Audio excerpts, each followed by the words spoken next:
Thanks to Speakly for sponsoring today's video. "Winter is coming," said Eddard Stark. When he uttered his famous words in the TV series of Game of Thrones, it was more than just a pronouncement of the normal passing of the seasons.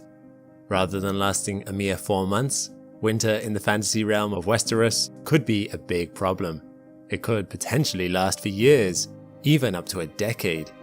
Crops would be harder to grow, the weather would be colder. The arrival of winter was the harbinger of an era of hardship. Of course, while Westeros is pure fantasy, seasons that last for years on end are not limited to fictional stories. We experience them on Earth. Various cycles are playing out on our planet, and when they are in conflict, we experience a period of stability. It's worth noting though that they will not be in conflict forever. In our future, winter is coming too. But what are these cycles? How can better understanding them help us prepare for our future? I'm Alex McColgan and you're watching Astrum. Join me today in exploring the different cycles that affect our planet's weather and warmth. To begin, we should probably ask a simple question. What causes the seasons that we are familiar with? You may well already know the answer to this question, but as it will provide the starting point for what comes later, it's worth reviewing. Besides, this question is not entirely straightforward. Depending on where you are on the planet, you may not actually get any seasons. Generally speaking, seasons we know of are caused as a result of our planet's tilt. Because our planet rotates at a tilted angle as it orbits the sun, one hemisphere will point towards the sun during part of the year, while the other will point away. Naturally, hemispheres that are pointed towards the sun become much warmer, while pointing away from the sun makes them colder, creating the regular seasons, summer and winter. This effect becomes stronger the higher up or lower down the planet you go. Consider the small Norwegian town of Tromsø. Because of its higher altitude, Tromsø isn't just pointed more towards the sun. The tilt of the Earth is such that from its perspective, the sun never sets for months in summer and never rises for a few months in winter. Naturally, this produces quite the seasonal variance. But this effect lessens the closer to the equator you get. There, the tilt of the Earth doesn't really change how close or far away from the sun the area is, and as such, the Earth doesn't notice much temperature variation. It's all just a question of how close you are to the sun. However, did you know that the tilt of the Earth isn't static? Nor is it the only thing about a planet's orbit that influences how warm or cold we are. Imagine for a second the model you are familiar with, of the Earth orbiting the sun in a nice circle, flat to the plane of the solar system. In this model, we circle the sun because of the sun's gravity. This model is too basic. In reality, the sun is not the only source of gravity pulling at us, although it is the biggest. Many of the planets pull and tug at us, particularly large ones like Jupiter, which has a mass 318 times the size of our own planet, or Saturn, which is 95 times. And we, in turn, pull on them. As planets all rotate at different speeds around the sun, this constant pulling and releasing creates a delicate dance, far more complicated than a simple circle. This interplay of increasing and lessening gravity has many different effects on our angle of tilt, our orbit, and even the plane in which they occur. Broadly speaking, these variables have stabilized into cycles. These cycles were first described effectively by Serbian geophysicist and astronomer Milankovitch in 1920, and thus were called Milankovitch cycles. The first such cycle I want to look at is the changing shape of our orbit. Over the course of a 100,000 year period, the Earth's orbit around the sun becomes more and then less elliptical. Naturally, if our orbit is closer to that of a circle, our distance from the sun remains relatively consistent, and we get about the same amount of sunlight all year round. However, once our orbit becomes elliptical, there are parts of the year where we are further from the sun and thus colder, and parts where we're closer and warmer. As it happens, the perihelion of the Earth's orbit, or the bit where we're closest to the sun, happens roughly on January 3rd, while the aphelion, or the bit where we're furthest away, happens on roughly July 4th. I'm recording this in the UK, which means for my hemisphere, January is winter. So for me, this is quite nice. Although we are in a phase right now where this cycle of the Earth's orbit is more circular than it is elliptical, we still experience a 7% difference in the amount of sunlight we receive in January compared to July. This sunlight difference means that my northern hemisphere's winters are warmer, while our summers are milder.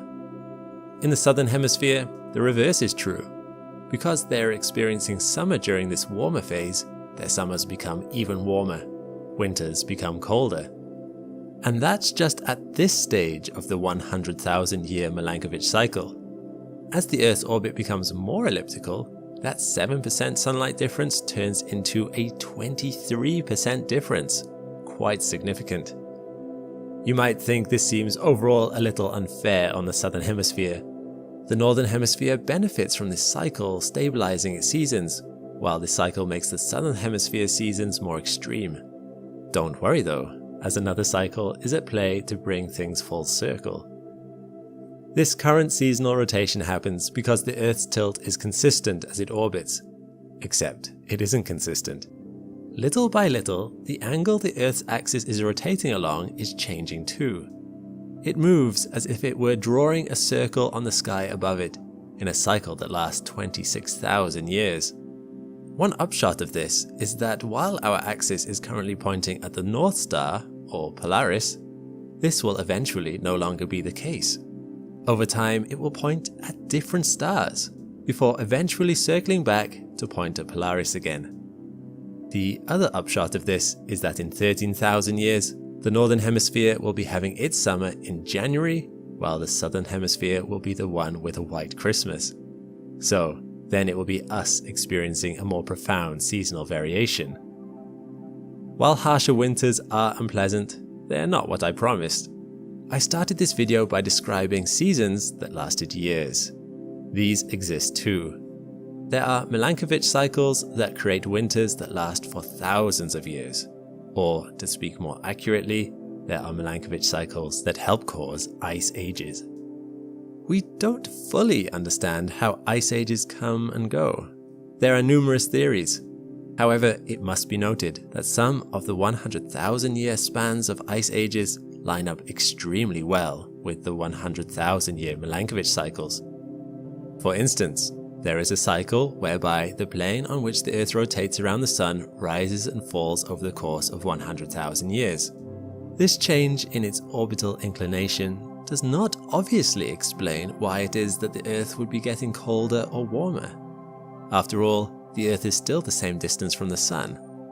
However, it lines up so perfectly with the time periods ice ages were occurring at over the last 800,000 years that scientists conclude that there must be a connection. Perhaps cosmic dust lying in the plane of Earth's orbit blocks out some sunlight when we are at one inclination, but is not in the way when we are at another. This could go some way toward explaining the occurrence of ice ages during these time periods. Whatever the case, there is at least one other cycle that influences the arrival of ice ages on Earth, and this might perhaps be the most important for us today. It is the tilt of Earth's rotation. I already mentioned that this axis of tilt rotates around the planet, but it also changes the angle at which it does this. Over the course of 41,000 years, it alternates between 21.1 degrees and 24.5 degrees. At the moment, it is 23.4 degrees and is declining. You might think that this is a good thing. The smaller the angle of tilt, the less extreme our seasonal temperature variations might be, and the warmer our winters will become. Surely that is a good thing for avoiding ice ages. Surprisingly, it is quite the opposite. Left to its own devices, this lessening tilt would lead us into another spreading of the ice sheets and cooling of the planet that would hit its peak in 9,800 years. It is not the harshness of the winter that causes this spread, but strangely enough, it is the mildness of the summers. You see, when winters occur, snow builds up at the top of mountains and in cold polar regions. In warm summers, this snow tends to melt away. However, if the summer is mild enough, the snow sticks around, becoming a more permanent feature of the landscape. Icy snow is white in color and reflective, which means that light has a tendency to bounce off it rather than be absorbed by it. This means that if the Earth is covered with ice, it reflects sunlight back into space and actively becomes even colder, thus creating conditions for even more ice. In more than one sense of the word, this is a snowball effect. We are right now in an interglacial period. This is a brief moment of warmth that lasts a few tens of thousands of years or so, interspersing a deeper, more general cold trend. If it wasn't for this warmer uptick, we would actually be in an ice age right now, and from a technical perspective, actually are in an ice age, just one we're not fully noticing. If it wasn't for this briefly warm interglacial period, mankind would have experienced ice across the history of its entire existence. Thanks to the Milankovitch cycles, that brief period of warmth will someday end, then winter will truly come. Of course, this is under the assumption that Milankovitch cycles are the only factors that influence global temperatures. And while broad trends lasting 100,000 years and interspersing upticks every 41,000 years are indeed demonstrable and consistent in parts of fossil record, the location and orientation of our planet are not the only thing that matters. CO2 and methane levels in the atmosphere are also driving forces behind global temperature fluctuations. And if we're not careful, just as an ice age can build up with a snowball effect, stripping away of ice can happen in the same way, but in reverse. Less ice means less reflection of sunlight, making things overall warmer, which leads to less ice. Still, if Milankovitch cycles are the only factor in action, we are in for a cold future. The Milankovitch cycles affecting the planet currently are mostly working to stabilize the system, leaving us in a temperate, relatively even temperature zone. However, there will come a time when they will make temperatures, hot and cold, more extreme. We would do well to keep these cycles in mind. Milankovitch cycles are in it for the long haul. Winter might not be coming for a long time, but one day our planet will face winter again.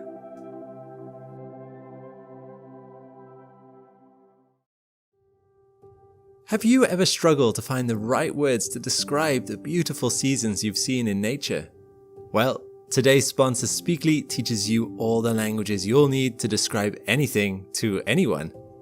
Speakly is an Android and iOS app that helps you master new languages up to 5 times faster than other methods you might be familiar with. It does this in a really clever way. Its creators have identified the key vocabulary you need to converse, and so focus its daily activities on helping you master phrases you'll actually need in day-to-day life. As someone who's had experience learning other languages, this kind of thing is really useful for me.